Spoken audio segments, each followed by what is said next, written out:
బంధం ఈ ప్రేమ కలిసి ఉండాలి. ఎప్పుడు మనం 10 ఏళ్ళు ఈ రాష్ట్రాన్ని ముందుకు తీసుకెళ్లాలన్నాక ఈ కూటమి ఉండాలి. ఒప్పందం ప్రకారం ఏదైతే ఉందో అది మాత్రమే మనం ముందుకు తీసుకెళ్తే మంచిది. కానీ ఇలా మాట్లాడడం వల్ల ఏమవుతుందంటే వాళ్ళ మనసులో మనం మాట్లాడుకోవచ్చు. అందరికీ ప్రేమ ఉంటుంది, నాకు కూడా ప్రేమ ఉంది. నాకైతే పవన్ కళ్యాణ్ గారి ముఖ్యమంత్రి చూడండి ఎన్నో సంవత్సరాల కోరిక. నడిచొచ్చి అన్ని గుళ్ళు నడిచొచ్చి గుండు కొడుతున్న ముక్కున్న అన్ని గుళ్ళకి ఉంటుంది, అవకాశం ఉంటుంది. కాబట్టి మనం వైసీపీ పేటీఎం గాలికి మాట్లాడుకునే అవకాశం ఈ పేరు అలాంటి వాడు, ఈ రోజు అలాంటి వాళ్ళు వీళ్ళందరూ మైకులు జోబీలు వేసుకుని తిరుగుతూ ఉంటారు. కొంతమంది అధికార ప్రతినిధులు వెంటనే మాట్లాడద్దామనేసి టపక్కన తీసేసి అలా ఛాన్స్ ఇవ్వకుండా ఉంటే మంచిదని చెప్పి కూడా ఈ ప్రెస్ మీట్ ద్వారా తెలియజేస్తున్నాం. మంగళగిరిలో జనసేన పార్టీ కార్యాలయంపై 2 రోజులుగా డ్రోన్లు తిరుగుతున్నాయి. దానిపై అన్న డ్రోన్లకి గత భయపడే నాయకుడు పవన్ కళ్యాణ్ గారు కాదు, జనసేనకు భయపడరు. డ్రోన్ల విషయము ఇప్పుడే కొత్తగా దానికి 5 మంది కమిటీ వేశారు పోలీస్ అధికారులతో. అది జరుగుతోంది, విచారిస్తాము. ఎందుకంటే డ్రోన్లు మేము అధికారంలో ఉన్నాం, 2 నిమిషాలు టపాం పట్టేస్తాం మేము. ఎవరు ఎగరేస్తారు కూడా అది వైసీపీ నాయకుల పనే లేదా ఇంకెవరిదైనా పనే మేము పట్టేస్తాం. డ్రోన్లు ఎగరేసినంత మాత్రం భయపడిపోతారు. పవన్ కళ్యాణ్ గారు బయటికి రారు, ప్రజల్లో తిరగరేమో, ఆఫీస్లో ఉండిపోతారేమో అనుకోండి భ్రమ. డ్రోన్లకి గల్లెకన్నా భయపడే వ్యక్తి కాదైనా. పవన్ కళ్యాణ్ గారికి అవసరమైతే సెక్యూరిటీ పెంచాలి, ఇంకా భద్రత పెంచాలి. పవన్ కళ్యాణ్ గారి అవసరం ఈ రాష్ట్రానికి, ఈ ఆంధ్ర రాష్ట్రానికి ఆయన సేవలు చాలా అవసరం. కాబట్టి భద్రత పెంచాలి. మేము కూడా కేంద్రానికి లేఖ చేస్తాం. కేంద్రం కూడా మాత్రం ఉంది, మా పార్టీ అంతా కలిసే ఉన్నాం కదా. కాబట్టి పవన్ కళ్యాణ్ లాంటి నాయకుడు నాట్ ఓన్లీ 2 తెలుగు రాష్ట్రాలు, భారతదేశ రాజకీయాలకే పవన్ కళ్యాణ్ గారు అవసరం. కాబట్టి ఆయనకు సెక్యూరిటీ పెంచాల్సిన అవసరం ఉంది, పెంచుకుంటాం. ముందుగా ఈ కామెంట్స్ అన్నీ కూడా వ్యక్తిగతంగా ఆలోచించిన తర్వాత మేమంతా జన సైనికులు, కోట్ల మంది జన సైనికులు కోరుకున్న కోరిక, మేము కూడా మా నాయకుడు ముఖ్యమంత్రి చూడాలని మనందరికీ కోరికలు ఉన్నాయి అని చెప్పి తెలియజేస్తున్నాం. పట్టేస్తామన్నా, ఎంతసేపు రేపటికంతా పట్టేస్తాం, ఇందులో ప్రసక్తి లేదు. ఎవరు ఎగరేస్తారు అదేమైనా డ్రోన్లు ఎగరేయడానికి అదేమైనా సినిమా షూటింగ్ జరుగుతుంది అక్కడ. డ్రోన్లు ఎగరేయడం పార్టీ కార్యాలయం, డ్రోన్లు ఎగరేయడం మీద డ్రోన్లు ఎగరేయడం పార్టీ కార్యాలయం. అక్కడ పవన్ కళ్యాణ్ గారు ఉంటారు ఆఫీస్లో, అంత సిబ్బంది ఉంటారు. పైన ఎగరేసి అంటే రెక్కి నిర్వహిస్తున్నారేమో, ఎక్కడెక్కడ చెక్ పాయింట్లు ఉన్నాయో, ఎక్కడెక్కడ సెక్యూరిటీ ఉందో, ఎక్కడెక్కడ సెక్యూరిటీ లేదో, ఎన్ని కిలోమీటర్ ఉంది ఆచరణ చూస్తున్నారేమో. ఎందుకంటే చెప్తున్నాం కదా, పవన్ కళ్యాణ్ గారి దెబ్బ జగన్ గుయ్యమంది, భయపడ్డాడు. మొత్తం వైసీపీ శ్రేణులు భయపడింది. అంటే నేను వాళ్ళ మీద మనం డైరెక్ట్ చెప్పలేము కదా, ఆధారాలు కావాలి. దొరికితే ఖచ్చితంగా అయితే చర్యలు తీసుకుంటాం, వదిలిపెట్టే ప్రసక్తి అయితే లేదన్నా. అంటే ఈ నారాలో అభిమానులు ముఖ్యమంత్రి కావాలనుకున్న విషయం అంటే మీ కూటమిలో తెలిసిపోయింది అలా ఒకటన్నా. మేము కూడా మొన్న టీవీలో చూసాము, కాకినాడలో ఒక నాయకుడు, అలాగే నెల్లూరులో ఒక నాయకుడు, రాజంపేటలో ఒక నాయకుడు మాట్లాడుతూ ఉప ముఖ్యమంత్రి కోరిక మంచిదే అన్న, మేము తప్పట్ల. ఎవరికైనా ఉంటుంది కోరిక, ఉప ముఖ్యమంత్రి కావాలి, మా నాయకుడు హోదాలో ఉండాలి, తిరగాలంటే తప్పేం లేదు. మా కోరిక ఉంటుంది కదా, మేము కూడా చెప్పుకోవాలి కదా. పవన్ కళ్యాణ్ గారు ముఖ్యమంత్రి చూడాలని తప్పించిపోతున్నాం కోట్ల మంది జన సైనికులు. కాబట్టి మాకు కూడా కోరిక ఉంది. కోరికలు అనేది ఉంటాయి అందరికీ, మంచిదే.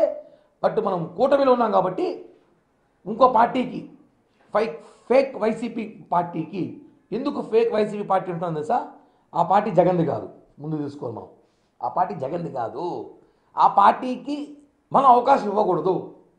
వాళ్ళు అదే పనిగా సోషల్ మీడియాలో మనకి గొడవలు పెట్టే ప్రయత్నం చేస్తున్నారు. ఇది కరెక్ట్ కాదని చెప్పి కూడా నేను తెలియజేస్తున్నాను సార్. థ్యాంక్ యూ అన్న, ధన్యవాదాలు.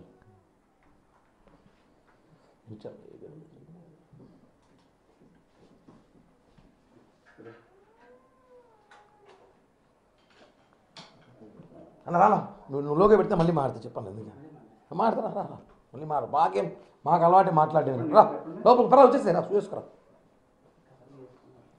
అవసరం లేదు. మీరు లోగా పెట్టండి, మాట్లాడుతుంది, ఏం ప్రాబ్లం, ఏం మాట్లాడు మళ్ళీ మారుతా.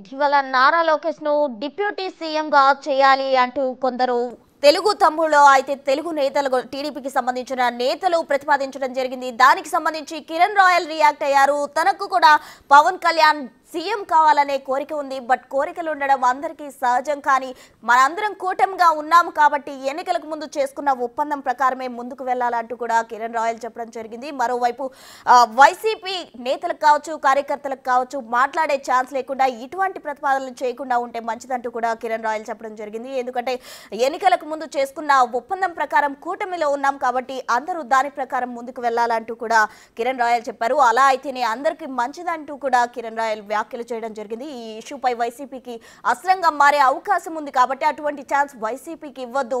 మెగా బ్రదర్స్ అంటే నలుగురు, నాలుగో బ్రదర్ చంద్రబాబు అంటూ కూడా కిరణ్ రాయల్ చెప్పడం జరిగింది.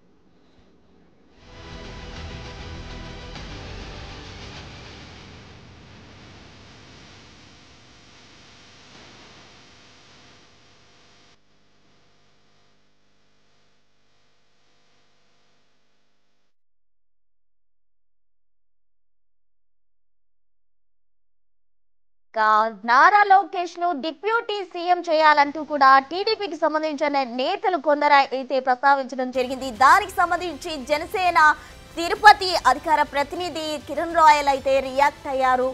ఎన్నికలకు ముందు చేసుకున్న ఒప్పందాల ప్రకారం మాత్రమే ముందుకు వెళ్ళాలి. ఎవరి అభిమానులకు వారి నాయకులను వారి ఆయా హోదాల్లో చూడాలనే కోరిక అయితే ఉంటుంది. కోరిక ఉండడం సహజం. కానీ ఎన్నికలకు ముందు చేసుకున్న ఒప్పందాల ప్రకారమే ముందుకు వెళ్తే అందరికీ మంచిదంటూ కూడా కిరణ్ రాయల్ అన్నారు. అదేవిధంగా తనకు పవన్ కళ్యాణ్ ను సీఎంగా చూడాలని ఎంతో కాలంగా ఉంది. పవన్ కళ్యాణ్ సీఎం అయితే అన్ని గుళ్ళు తిరిగి వస్తా అంటూ కూడా దేవుణ్ణి మొక్కుకున్నాను. అయితే అది జరగలేదు. కూటమిగా ఉన్నాం కాబట్టి అందరం కూడా ఎన్నికలకు ముందు చేసుకున్న ఒప్పందం ప్రకారం ముందుకు వెళ్తేనే మంచిదంటూ కూడా కిరణ్ రాయల్ చెప్పడం జరిగింది. ఈ ఇష్యూ వైసీపీకి అస్త్రంగా మారే అవకాశం ఉంది. అటువంటి ఛాన్స్ వైసీపీ నేతలకు కానీ, వైసీపీ కార్యకర్తలకు కానీ, పేటీఎం బ్యాచ్ కానీ ఇవ్వద్దంటూ కూడా కిరణ్ కొన్ని వ్యాఖ్యలు చేశారు. పవన్ ను సీఎంగా చూడాలని తన కోరికగా ఉందో అంటూ కూడా కిరణ్ రాయల్ చెప్పడం జరిగింది. లోకేష్ ను డిప్యూటీ సీఎంగా చూడాలని వాళ్ళ కోరిక ఉన్నట్టే నాకు కూడా ఈ విధంగా కోరిక ఉంది అంటూ కూడా కిరణ్ రాయల్ చెప్పడం జరిగింది. మొత్తంగా అయితే వైసీపీ నేతలు గొడవలు పెట్టేలా చూస్తున్నారు. ఇటువంటి వ్యాఖ్యలు చేయకుండా ఉంటే మంచిదంటూ కూడా కిరణ్ రాయల్ మీడియా ముఖంగా చెప్పడం జరిగింది.